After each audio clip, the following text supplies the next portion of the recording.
नमस्कार, अंकिताच रेसिपी मराठी या चॅनलवरती आपले अगदी मनापासून स्वागत आहे.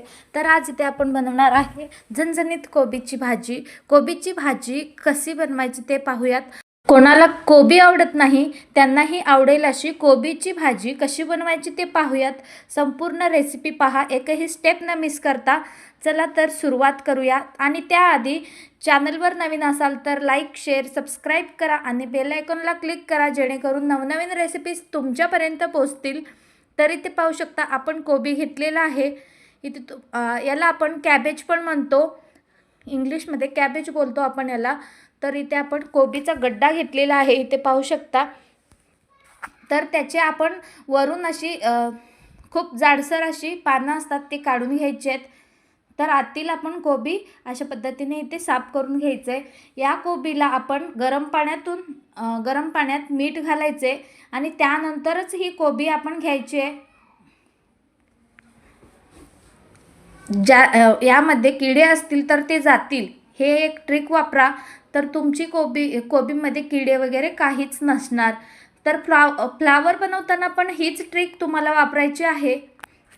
तर इथे पाहू शकता आपण कोबीमधील या मध्यमध अशा कोबीचा आपण हे देठ काढून घ्यायचं आहे. इथे तुम्ही पाहू शकता एकदम असं घटसर असतं आणि खूप मोठं असतं. आतीलपर्यंत अशा पद्धतीने कट करून आपण घ्यायचं आहे. मग कोबीला आपण लांबकेही कापू शकतो, जर तुम्हाला हवं असेल तर बारीक बारीकही कट करू शकतो. तर मी ते बारीक बारीक कट करून इथे बनवत आहे. जर तुम्हाला लांब लांबके आवडत असेल तर मस्त बारीक पातळ पातळ अशाच पद्धतीने लांब लांबके आपल्याला चिरून घ्यायचे आहेत. तुम्ही ते पाहू शकता, मी अशा आधी लांब लांबकी चिरून घेते आणि त्यानंतर बारीक अशी चिरून घ्यायची आहे. चवीला एक नंबर अशी भाजी लागते आणि भन्नाट अशी लागते. तुम्हीही एकदा ना एकदा नक्की ट्राय करा, तुम्हालाही खूपच आवडेल अशी ही रेसिपी आहे. तर इथे आपण लांब लांबकी कापून घेतलेले आहेत. आता आपण अशा पद्धतीने इथे तुम्ही पाहू शकता बारीक बारीक असा चिरून घ्यायचं आहे. आणि अशाच नवनवीन रेसिपीसाठी पटकन लाईक आणि सबस्क्राईब करून घ्या आणि बेल आयकॉनला मात्र क्लिक करायला विसरू नका, जेणेकरून नवनवीन रेसिपीज तुमच्यापर्यंत पोचतील. तरी तुम्ही इथे पाहू शकता अशाच बारीक बारीक आपण कट करून घ्यायचे आहेत. एकदम चविष्ट आणि स्वादिष्ट अशी ही आपली कोबीची भाजी लागते. आपण जर कोबी मंचुरियन बनवत असाल तेव्हाही आपण हाच ट्रिक वापरायचा आहे. आणि जर यामध्ये कोबीमध्ये किडे असतात तर ते किडे साफ करण्यासाठी गरम पाण्यात आधी आपण डुबवून मगच काढून घ्यायचे. मीठ आणि गरम पाणी यामध्ये आपण हे कोबी पूर्ण गड्डा डुबवून घ्यायचे, म्हणजे त्यातील किडे जातील. तर इथे तुम्ही पाहू शकता आपण हे आता भाजी एका ताटामध्ये काढून घेऊयात. बारीक अशी कट करून घेतलेली आहे संपूर्ण कोबी. तर हे आता कोबी धुवून घ्यायचं आहे आपल्याला. यामध्ये आपण पाणी घालून स्वच्छ धुवून घेऊयात पुन्हा. ऑलरेडी आपण धुवूनच घेतलेलं आहे, पुन्हा धुवून घ्यायचं आहे आपल्याला. आता इकडे एक कढई ठेवून घेतली. कढईमध्ये तेल गरम होण्यासाठी 2 चम्मच तेल घातलं.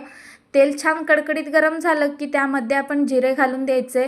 जिरे तडतडले की त्यामध्ये कांदे घालायचे आहेत. दोन्ही ते कांदे आपण मध्यम आकाराचे कांदे इथे कट करून घेतलेले आहेत. तर तुम्ही इथे पाहू शकता आपले हे कांदे यामध्ये घालून घेतलेले कांदे हे अगदी बारीक असे चिरून घेतलेले आहेत. जर तुम्ही कोबी लांब लांबके कोबी बनवत असाल तर कांदाही लांब लांब का चिरून घ्यावा. तर इथे आपण हे परतून घेऊयात. आणि तुम्हाला जर आवडत असेल तर तुम्ही यामध्ये मॅगी मसाला वापरू शकता. कोबीची भाजी एकदम भन्नाट लागते. यामध्ये मॅगीची मसाला घातला तर एकच नंबर आणि चवीला भन्नाट अशी होते. तर इथे आपण कांदा घालून घेतला. कांदा व्यवस्थित लालसर रंग होईपर्यंत आपण भाजून घ्यायचं आहे. मस्त लालसर होईपर्यंत आपण हे कांदे परतून घ्यायचे आहे. इथे तुम्ही पाहू शकता एकदम लालसर रंग होईपर्यंत आपण हे तळून घ्यायचे. इथे आपले कांदे थोडेसे लालसर असे झालेले आहेत. त्यामध्ये आपण घालूयात आता हळद एक अर्धा चम्मच घालूयात त्यामध्ये आणि मस्त परतून घ्यायचे. आणि त्यामध्ये घालूयात पुन्हा लाल तिखट यामध्ये 2 ते 3 चम्मच आपण इथे घालून घ्यायचे. आणि जर तुम्हाला मॅगी मसाला आवडत असेल तर मॅगी मसाला यामध्ये तुम्ही घालू शकता. आता आपण कोबी यामध्ये घालून घ्यायचे. इथे तुम्ही पाहू शकता कोबीला आपण कट करून घेतली आणि आपण हे डायरेक्ट फोडणी देतोय. जर तुम्हाला भाजून घ्यायचं असेल तर तुम्ही भाजून घेऊ शकता. भाजून घेतल्यास ही मस्तच लागते. पण तुम्ही ही अशा पद्धतीने भाजी बनवाल तर अगदी झटपट पण होईल आणि चवीला तर एक नंबर अशी बनते. आणि तुम्हाला जर हिरवी चटणी म्हणजे हिरवी मिरचीचा ठेचा यामध्ये वापरायचा असेल तर तेही वापरू शकता. एकदम भन्नाट अशी होते. तर आता आपण काय करायचं, मीठ घालून घ्यायचं. एकदम कलरही पाहू शकता, एकदम भन्नाट दिसते कलर ही आणि चवीला तर एक नंबर अशी ही भाजी बनते. तुम्ही ही एकदा ना एकदा नक्की ट्राय करा. तुम्हाला ही खूपच आवडेल अशी ही रेसिपी आहे. आणि हो, जर तुम्ही आमच्या गावाकडच्या सोलापूरच्या रेसिपीज तुम्हाला जर पाहायच्या असेल तर पटकन सबस्क्राईब आणि लाईक करून घ्या. आमच्या गावाकडच्या रेसिपीज तुमच्यापर्यंत दररोज पोहोचतील. तर इथे पाहू शकता आपली भाजी ही मस्त अशी शिजते. तर त्यावर झाकण लावून 1 मिनिटासाठी आपण घेतलेलं होतं. इथे पाहू शकता मस्त अशी कोबीची भाजी झणझणीत तयार झालेली आहे. मस्त शिजलेला आहे कोबी. थोडंसं आपण परतून घेऊयात. तर इथे पाहू शकता मस्त अशी आपली भाजी तयार झालेली आहे. आता यामध्ये घालायचे आहे शेंगदाण्याचं कूट. यामध्ये शेंगदाण्याचं कूट घालून घ्यायचे. मस्त भन्नाट लागते. तुम्हाला जितका हवा असेल तेवढा तुम्ही यामध्ये घालू शकता. कमी जास्त तुम्ही करू शकता. तर मी इथे 2 चम्मच इथे शेंगदाण्याचं कूट घेतलेलं आहे. एकदम भन्नाट लागते. जर जास्त घातलात तरीही भाजी एकच नंबर लागते आणि नाही घातलात तरी खूप छान लागते भाजी. तर इथे पाहू शकता आपण हे संपूर्ण मिक्स करून घ्यायचं आहे. तर मंडळी ही भाजी रेसिपी कशी वाटली तुम्हाला नक्कीच मला कमेंट बॉक्समध्ये कळवा.